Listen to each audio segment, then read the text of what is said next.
asking, what is Airbnb? I knew that this was a little bit out of control. Yeah, and I was rewatching the videos. It escalated pretty quickly, man. It did, and I was rewatching some of the videos that we took, and I realized that at one point, one of the officers, the Asian officer, he said the lady called the police because she saw 3 black people robbing the house. Oh. Now, as anyone who's watching this can see, there's 4 of us that were in the car. So why didn't, if it's not about race, if it's not about race, of us are women. Yes. Yeah. But what if it's not about race? Why didn't she say, I saw 4 people breaking into the house? Why did she say that she saw 3 black people? Because we were all present. She had to have seen all of us. You have to also remember that she mentioned because we didn't wave. We didn't greet her. But that was after. That was after, once the police went back over to her to like speak with her again. That was her reasoning after. But when I watched the video again, the 911 call was, I saw 3 black people robbing the house. Wow. That was her. And so the response from the Cali police is, let's send 7 cars and a helicopter. He said that? That's okay. Yeah. We got it on camera. I was watching the video and he said, yeah, this is when we're still in the car, and he came to the window. Your back window, Ashley. He was talking to you. And he said, she called and said that she saw 3 black people robbing that, or yeah, I wouldn't say the word is robbing, but it was like worse than that. Like we were taking this house over, like we were some unruly gangsters. Instead of the 4 people that you see. Is at 11 o'clock in the morning. Yes. Right? Daylight. And one thing that Ashley was reminding me of is that the night before, we got to the house at about 5 a.m. after coming from the event. Mm-hmm. And we didn't know where the key was. So we were looking around for the key in a lockbox. In a flashlight. So what if it was at that point that the neighbor called the police and they came in stealth? In the middle of the night. We wouldn't have had the opportunity to say, this is an Airbnb. We wouldn't have had that opportunity. We would have had no opportunity. And the way that they came without their sirens, they weren't here to give us an opportunity. No, of course not. They were here to make a big arrest. You know how much money they spent yesterday? Yeah. To disembark, like, yo. 2 hours on a helicopter? You know how much helicopters cost? 2 hours? We don't pay Cali taxes, so whose money is that? It doesn't make any sense. And for what? In the end of the day, they were wrong, so why did they continue to follow us? I mean, the reality is, like, for me right now, one of the reasons why we thought that this reasoning here was important is because we never got a chance to communicate yesterday. But also, like, you know, we see these things on social media. Mm-hmm. And but we don't really have access to it because it's not an experience that we deal with day to day. Yeah. Living in Canada right now, you don't have that kind of. There's no room here for reasoning, for understanding, and the only reason why I could even feel like I could have dealt with him like that is because of who my family is. Yeah. But what if I didn't have a family name behind me to know that I'm going to be all right, we're going to be all right, and this is going to be a real fucked up situation for you guys? What if it was somebody else? What happened to the ones who don't have the opportunity to be like, all right, guess what? Check yourselves. Because I didn't tell them didn't tell them anything until later on. I checked them as a human being, as an intelligent human being, to be like, yo. They put in all that effort. Imagine if it was us. But wait, and also, I want to hear like Ashley's perspective. No, man, Ashley, I want to hear your perspective too, because yesterday, like we talk about it openly. Ashley has been working with me for the past 7 years, documenting my entire journey. Like as a white girl in that space yesterday. Like, what are some of your thoughts right now? What are some of the things that you're going through? Because we all experienced a level of trauma that we're still trying to come to grips with, even though none of us are physically harmed. This is now another call to action. Like, what are your feelings? I think, like, how Comey said he didn't know this was going to happen. We, like, had absolutely no control over that woman in that house.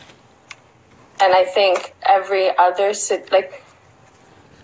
way this could have turned out would have been really bad if it was at night. And she didn't know that we were outside trying to get in because she didn't say that. And if they did all of that and we were in an intersection, they would have closed down the intersection, closed down the street. All the neighbors came out. Sorry to interrupt, but there was a part that was kind of confusing for me where at the end, the neighbors came out and were giving the cops like a thumbs up. And high fives. And the high fives and all of that. And I understand protecting the neighborhood, but against what?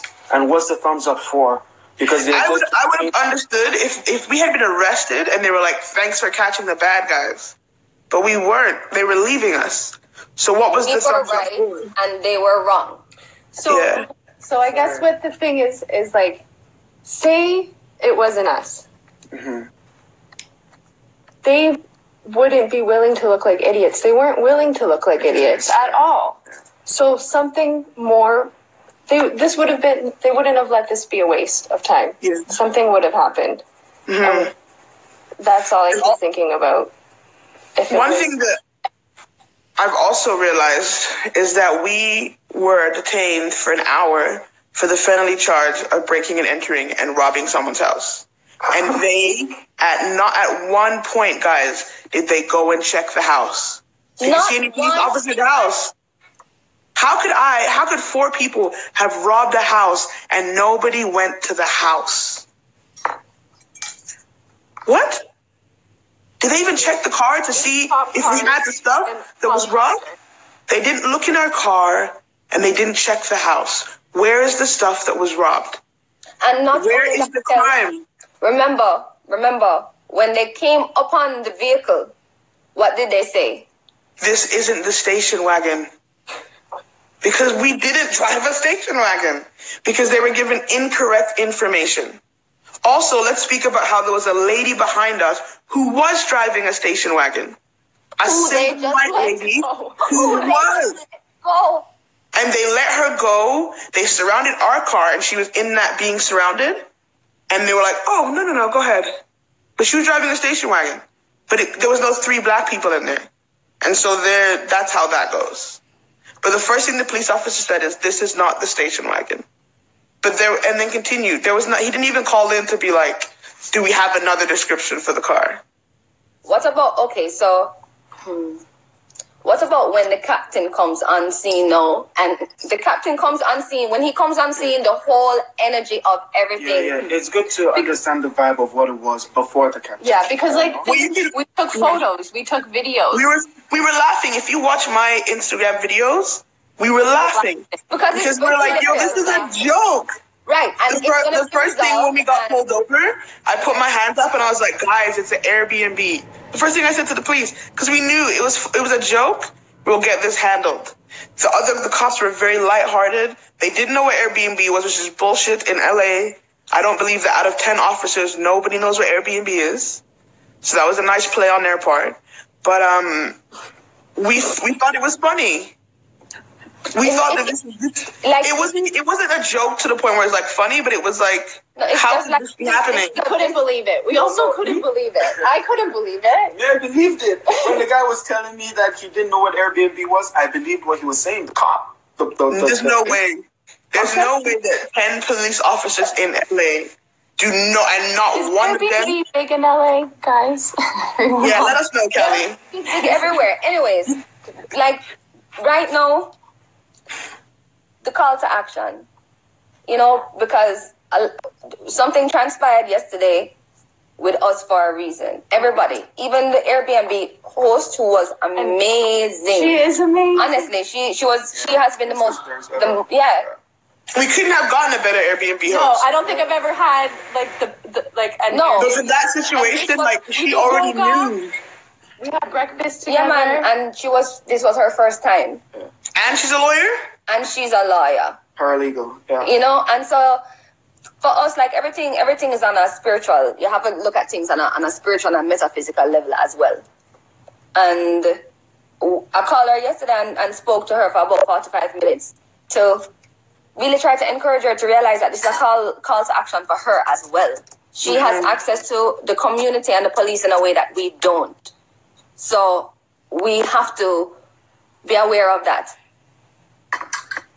And even the opportunity to educate her neighbor across the street. No, have to, and hold her accountable to what she did, because when they did, crazy. Nobody came and said sorry to us. Like, it didn't matter. It didn't matter. Like, if you watch the video, they're like, okay, that's it. And they walked away. Exactly. And then they were walking off. Sorry, have a good day. No, you're not fucking sorry. Have a better day. Are you serious? Like, you should be embarrassed. And he's like, well, I'm embarrassed. And I'm like, well, I'm embarrassed for you. Yeah. Like, you have no idea what is about to happen. For what? So now we're going to have conversations about this. Like, we don't have a choice. Like, you stopped filmmakers. You stopped visual artists. Now we have to try to push this reasoning forward. Education before recreation was the theme of this gathering that we were at this weekend. And it was beautiful. So now we have to find different ways to continue planting that seed and hold the system accountable and create new models of coexistence, more overstanding, because they did not send one black police officer. Yeah. They did not send one black police officer to try to find a way to be there, just to be impartial. They didn't send a community police vehicle. Did it matter? They came without sirens. They weren't coming to help us. In the house, robbing the house. Yeah, but they didn't check the house. So they didn't think we were robbing the house because they didn't check the house. They didn't even look in the car to see if we had the things that were being robbed. Would you not look in the house? In the car and be like, let's see if they have the things? It was harassment. Yeah. They came for our bodies. They did not come for what we were doing. They weren't coming to see what we were doing. They weren't coming to see what we were doing. Here are the things. Here are the things that they did yesterday, though. They embarrassed us. They embarrassed the community. They embarrassed themselves. They embarrassed us. They embarrassed their nation. They embarrassed their race. They embarrassed their families. They embarrassed their friends. Just because they were following protocol. Protocol that doesn't allow you to be human first. And that is where one of the real problems are. We are told to follow a system, a set of rules that really weren't created with us in mind at all. Yeah. So when we approach it from a point of, if I don't, then I'm wrong. Guy, he knew he was wrong as soon as I wound down the window and I said, I'm not putting up my hands. And are you serious right now? And I feel so sorry for you. He looked and he realized, like, oh my fucking God, this is going to be bad. And they didn't know how to leave from then. That's also something that's ingrained in the system, is that when they realized that they were all wrong, they didn't know how to back away from it. Because that's what they wanted to escalate. They were pushing us because they wanted us to escalate the situation. So they had a reason or a reasoning for what was happening. They were trying to make us escalate. For us to be able to take those photos, to make those videos, to go live, okay? And then for me, like, I was like, you hear me? I'm like, all right, like, can we call her? Can she get here? Can we go? Like, I didn't realize we were detained. Yeah, so well, I said to them. That now, for like the sense of, oh, like, we can't leave now. And then to see 2 more cars pull up and a sergeant. And now they don't believe us. Now they want us to call the owner. The Airbnb confirmation email wasn't enough. Her profile and her messages to us that morning saying we were rays of light. You are rays of light doing amazing work in the world, and I'm so thankful that I could create a space for you all this weekend. That was her message to us this morning, our host, whose house we were supposedly robbing. And now we're trying to defend ourselves. And all those I'm not trying to defend myself. Say anything. You are not trying to defend yourself. No, we're not. Like, all we're doing is explaining that you're wrong. That's all. It's not a defend. You're wrong. No, in that and this is I how. understand where the fear comes from. Like, I want to understand why they were so afraid of us and what that solution looks like. I'm curious. I'm curious because I wasn't afraid of them. So I was wondering why they were afraid of me. You know what I mean? Why they're afraid of us. So that's where my question lies. Yeah. Yeah. And also one thing I wanted to know is like what's happened in that community that makes that neighborhood feel like they're happy to see the officers do this. When I spoke to the host, she said that recently they've had packages being robbed.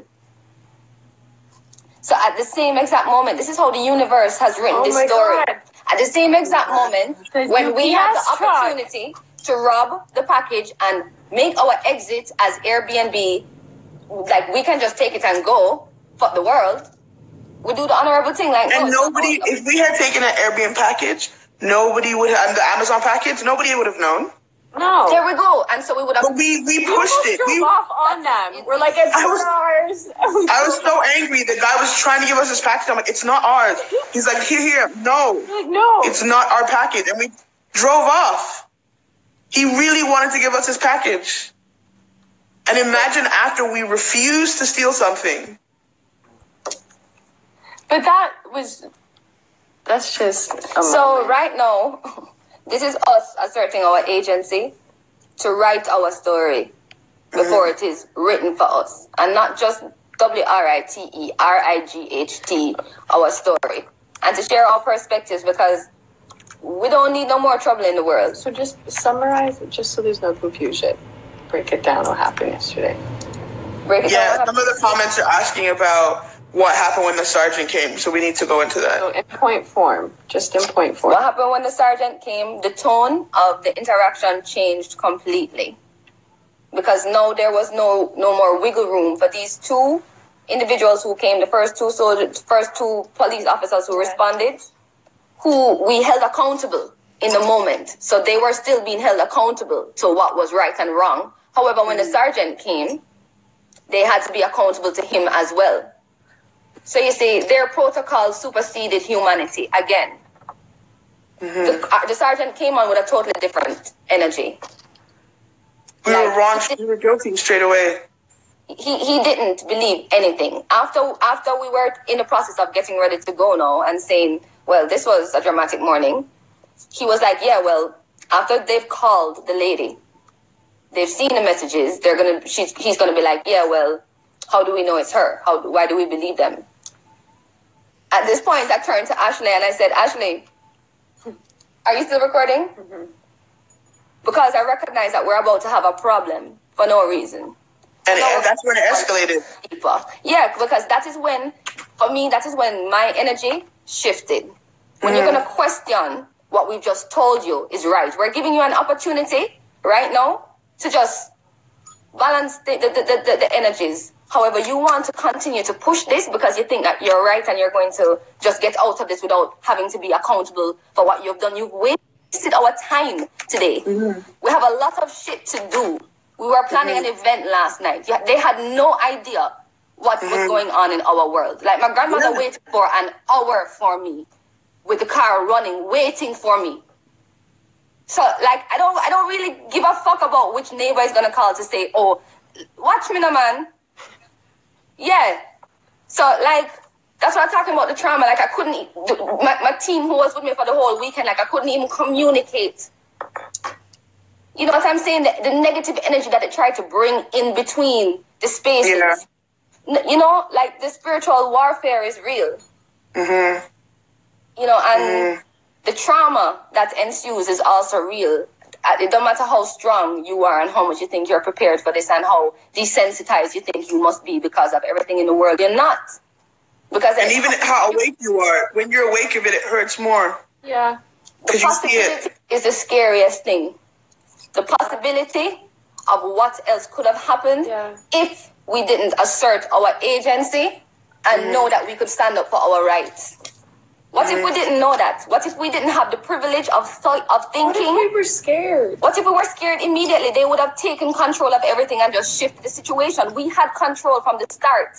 What if the sergeant came first and the other people didn't? Yeah. Kels, we were talking about that today. Yeah. If he came first, there would have been he would have locked us up just to make the scene look good, take us down to the station, and then try to release us and try to make it look okay. No. Yeah. What happened was I said to the gentleman, one of the officers, I pulled him to the side and I was like, listen, like, we're filming this. One of us here is a Marley.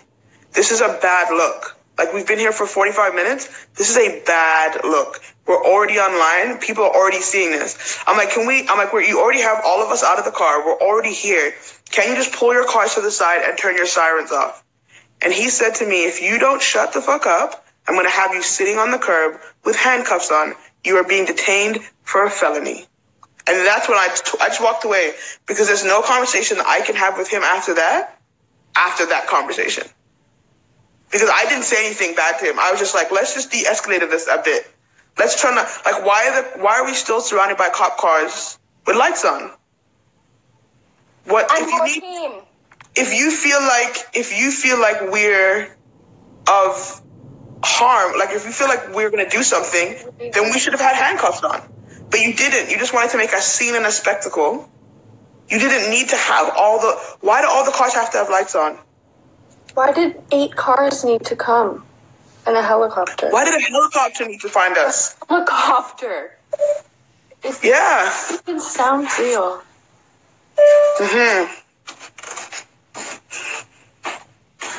But it's just like if it was anybody else. That's all I keep thinking. If this was anybody else. So hold on. I just saw a comment come up real quick. What if, and that would be just crazy, what if they sent that delivery man on purpose? Oh, wow. No. I can't even I'm going to start to really be like, these people were too strategic with this shit. But I don't know who that black woman first. It would make sense, because that man was pushy with that package. He wanted us to have that package. And I had to drive away. Like, we weren't even interested. I don't want the package. Like, it has nothing to... That package has nothing to do with me. To do with us. But he was insistent. Yeah. No, I think that was just to test us. Test us? From their perspective. And just the universe. Oh, no. The universe know that we're not going to do that shit. We don't need to. It's just like, I know. I feel like, anyway, we're going to go into conspiracy theories that we don't know anything about, and we're not going there. Yeah. What we're talking about is the facts of what happened yesterday and trying to analyze how we can move forward in a way that does not require confrontation. Because what we know, my experience being an activist and having to deal with governments and policymakers and all that kind of thing has shown me that you have an office, table, chairs, we can create a space to have a conversation. Yeah. We don't have to do too much in these days. So let's do those things. And that is what we're putting forward now. See what happened with Starbucks the other day? Yeah, where the 2 guys were just sitting and waiting on their friend, asked to use the bathroom, was denied from using the bathroom, and then they called the police, and like 6 or 7 officers showed up and escorted them out. You see what Starbucks did? How they went ahead and shut down all of their stores. Yeah. To have an African American history class, basically a sensitization to how to deal with the community. Yeah. It's a step. And that's what we're talking about, steps. We have to create new models of coexistence. You know, because revolution this time, it has to be true. It's going to be televised. Yeah. Music, love, spirituality for the world. That's what Imagine that you pull over 4 people and they're social activists, filmmakers, and 1 Marley. All of them. It's a bad day for you guys. It's a bad day. It's a bad day for you. Like, our first instinct as social activists and filmmakers was to document. We all picked up our camera straight away. Sure. We all picked it up straight away. We got every angle. We got pictures. Like, the fact that Ashley, as a photographer, was able to step out of where the police cars was and take a wide scope picture of everything. Like, even the thought process. If we were people that were scared, we wouldn't even have had the thought process to be like, let's take a photo of everything.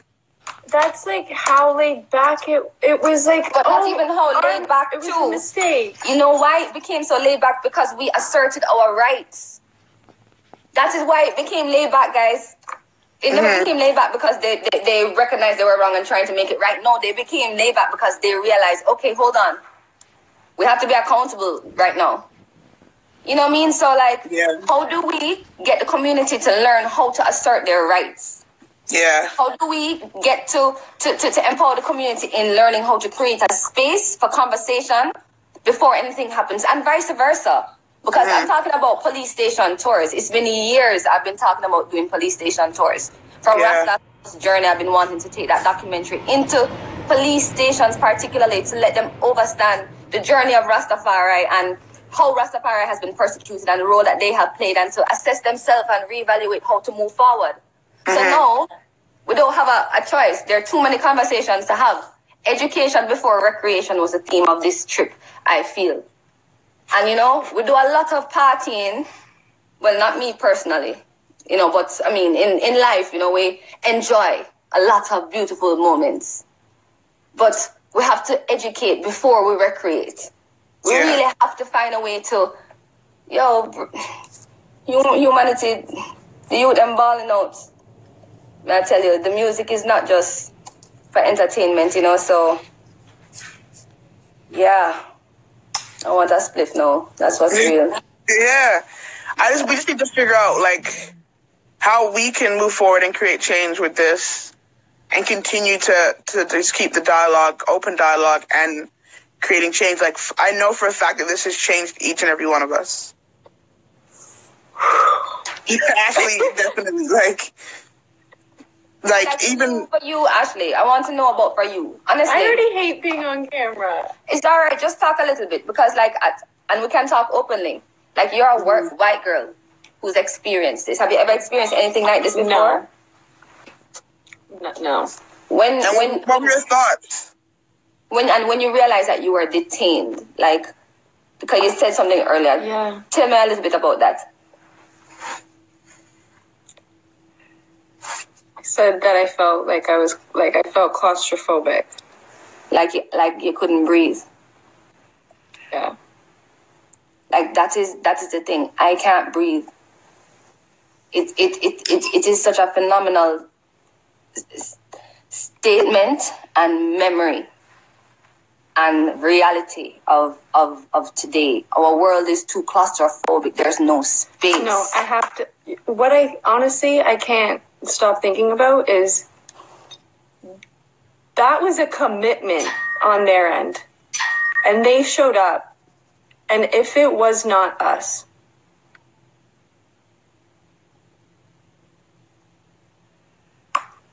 and then it's like if we were in an intersection, or that's what I was. If we had driven the car further, out, the show that they would have had to put on when we were out on the main road would have been a gun show. How do you stop a car on a main road without guns? That's why I have to talk about it, because they didn't know it was us. Yeah. Honestly.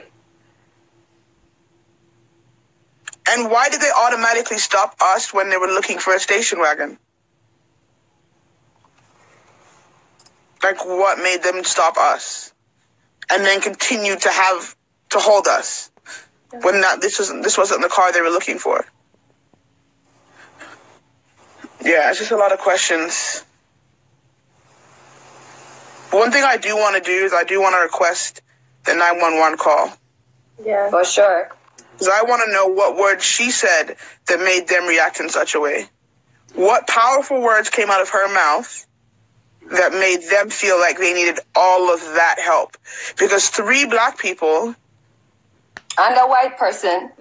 But if she said that if her 911 call was 3 black people robbing the house, they sent 8 cars and a helicopter.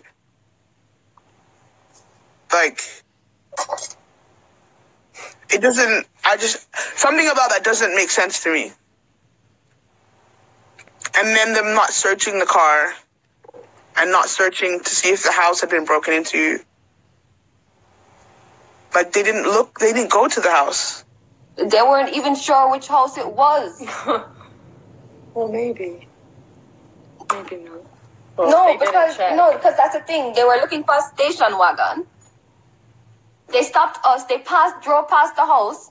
Suppose the people were inside of the house robbing the house. And if we check to see if the house was being robbed. If we were white, they didn't check anything. If we were all white people with our bags packing up, she would have assumed that we were just family or something. Mm-hmm. And they didn't disagree with us. The police didn't disagree that it was because it was the color of our skin. No, but that's what also got me. Humanity. Protocol superseded humanity in this moment. And always, that's the fucking problem. Yeah. Protocol, something that somebody wrote on a piece of fucking paper, honestly. Yeah. Over common sense. What you know and feel is right in this moment. Mm-hmm. Watch me, no, man. All of this shit need a change, man. That's where I am. Like, you know? How can we make change in this so that people that don't have phones to film, or people that are alone by themselves, or people that aren't filmmakers, people that aren't activists, people that don't know their rights, people that don't know that they can stand their ground. Like, if we hadn't put our me and Comey were in the front seat, if we didn't put our hands up. And that's another thing. If you guys didn't put your hands up, I could not have had the opportunity to say to him no. Yeah, because when they said put your hands up, they had their hands on their guns. Their gun, the buckles were unclipped, and their hands were there. And I was actually reviewing some of the video of what had happened. If you look, every time the officer's talking to us, he has his hand on his gun. Oh, yeah. Every time. And then the sergeant who was using the switchblade to pick out underneath his nails, his fingernails. It's an intimidation. Don't hurt yourself. And I said, are you going to hurt yourself? Because he didn't look like he knew. That's what's in the video. Because I'm like, you don't look like you know what you're doing. And you don't look like a man who does that. Why do you think that this what you're doing right now is appropriate in this moment, sir? Yeah. But because the way that he was doing it, he's never done that before. And that's how I knew it was intimidation. Because a man who uses a switchblade to keep under his nails knows how to do it. That's why my first thing was, are you going to hurt yourself?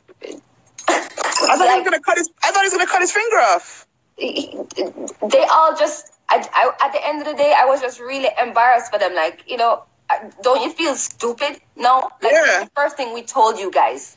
Like, we tried to save you all of this. Immediately, we tried to save you all of this. However, you wanted the thumbs to fuck up, right? Cool. All right. Well, here's the thumbs to fuck up. No, it wasn't right. And we documented everything. And now we're going to have some real conversations about how we can protect each other and how you can really learn how to protect and serve. Because right now you're not protecting or serving. Unity. Yeah, man. We'll teach you a little bit about community. Yeah. Hilarious. When you stop filmmakers, like this is how we move forward. You know? We don't need no more trouble, but we will fight if we find it necessary. Don't get it twisted. We will fight if we find it necessary in every which way. Because who you stopped yesterday, the collective of us, we will rise together. It was the wrong group of people. It's the wrong group. Wrong group the revolution will be televised. Like, we'll have to find some new ways. You know, and even Rastafari, not to segue too far off, but, you know, when I really check it, because everything is a mystic thing. Why is it that we're in LA right now and this experience happened on the heels of such a magnificent event where we're speaking about ganja and how to use ganja in a positive way. And a healing way. And one of the primary ways that our community has been persecuted is through ganja. So we have a huge responsibility within this time to talk about how are we going to move forward now that we know a little better. Yeah. How are we going to hold each other accountable to what is right? Mm-hmm. You know, how do we become a little bit more human today? Because what happened yesterday doesn't need to happen tomorrow. Yeah. You know, it is an unfortunate situation, but we give thanks for the access to this information. And now we are challenged to do greater and really find a way how to create a safe space for us to evolve. Mm-hmm. Straight the fuck up. Sorry, I'm cursing a lot today. It's just, it's a very emotional thing. It's the emotions. Like, we've been through it all. We've been through, like, the sadness. We've been through the anger, the frustration. How was the airport?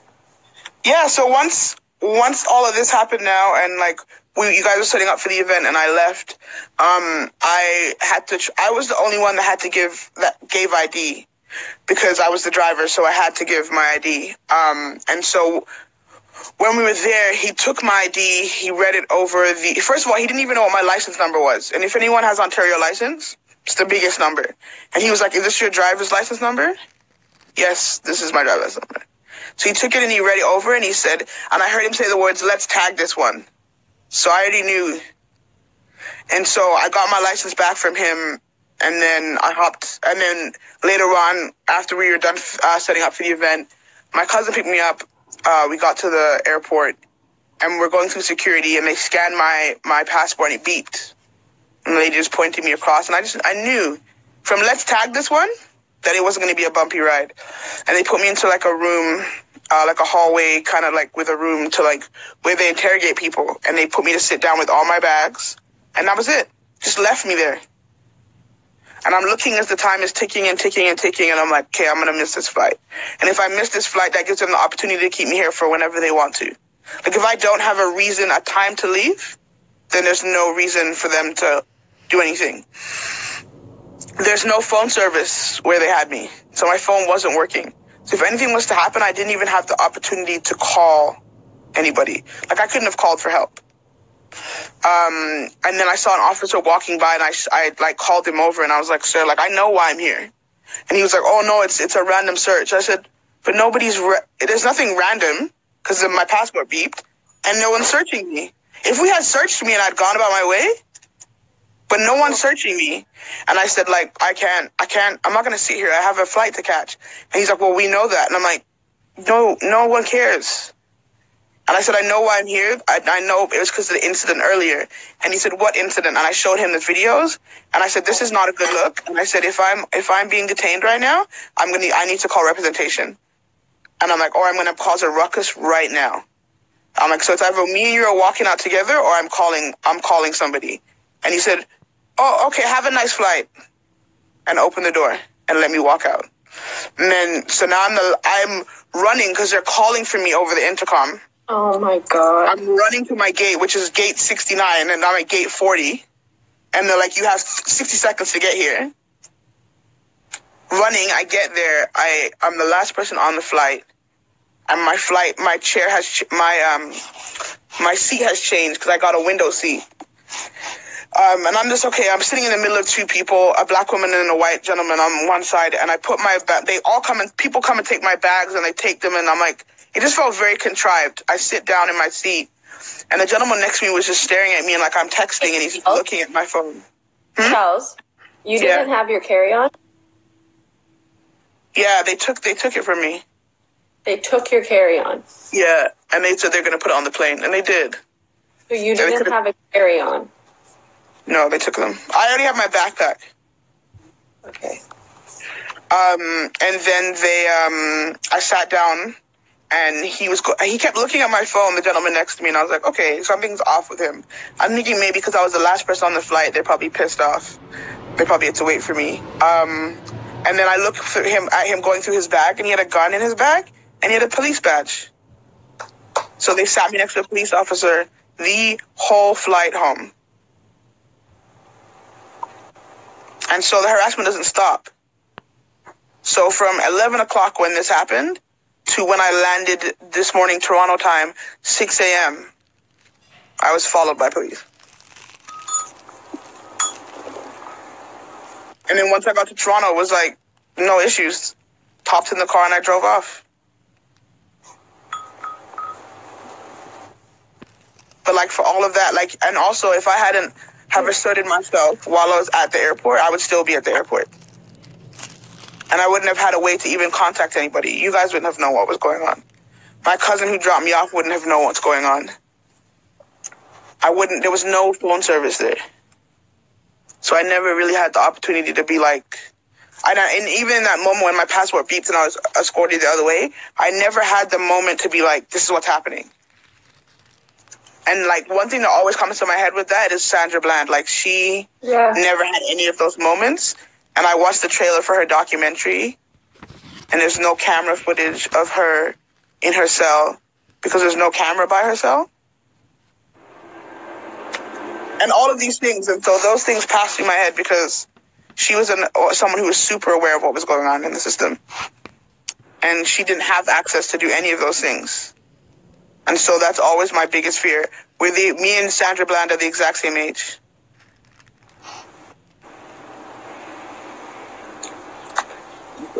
It's important, like, even as aware as you are, there's still things like, in that situation where I was in the back of in the airport, there was no cameras, there was no people, and there was no phone service. So that could easily have gone wrong if I hadn't been like, I'm going to cause a scene. And if I had seen the wrong officers at that point, like if I'd have seen someone who didn't care, another person like the sergeant, what would have happened after that?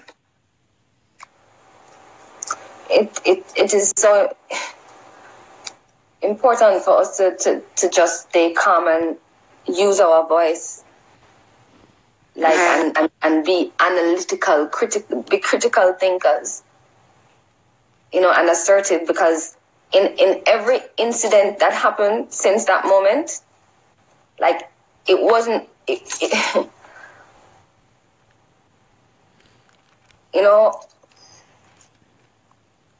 we can use our voice. We can. There are many ones who weren't able to. And we as the ones who can and have had access to certain experiences must continue to try to do that.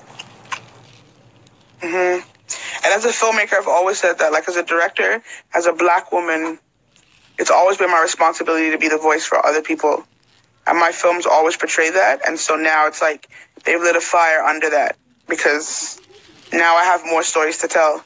You just had a photo exhibit called I Am Not My Photos, But They Are Me. Yeah. This is crazy. So it's like they literally, the people that they have in that car are the ones that it needed to happen to us, unfortunately. Yeah. Because we have to be the ones to carry this voice. And what if we couldn't speak English? Accent.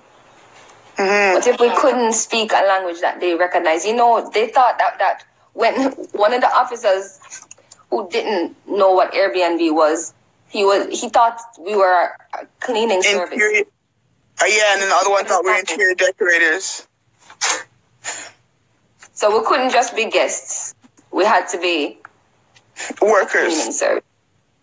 That's why what happened yesterday is that privilege met upon privilege. And they didn't know what to do with it.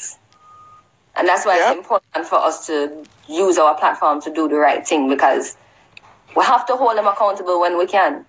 And what's also to push this shit forward. What's also interesting is I had a book with me by Charlemagne the God, and it's called Black Privilege. And that's what I had in my bag. And I never opened it, but I've had it with me. And that's what they meant yesterday. White privilege met Black privilege. Straight up. And they just weren't ready. They weren't ready. Yeah. And like, Wakanda forever. Right? You thought we forgot that we were indigenous and watch me no, man. Just cool.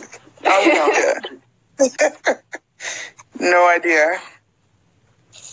And we have all of their badge number. We even have one of the man's cell phone numbers. On camera. It's on my story right now. On my But we warned them. We gave them a... said that we were we told them, We told them very clearly. We're filmmakers. We told them, we're sorry for you. This is a bad decision. Yeah, like are rolling right now, and three cameras are rolling on.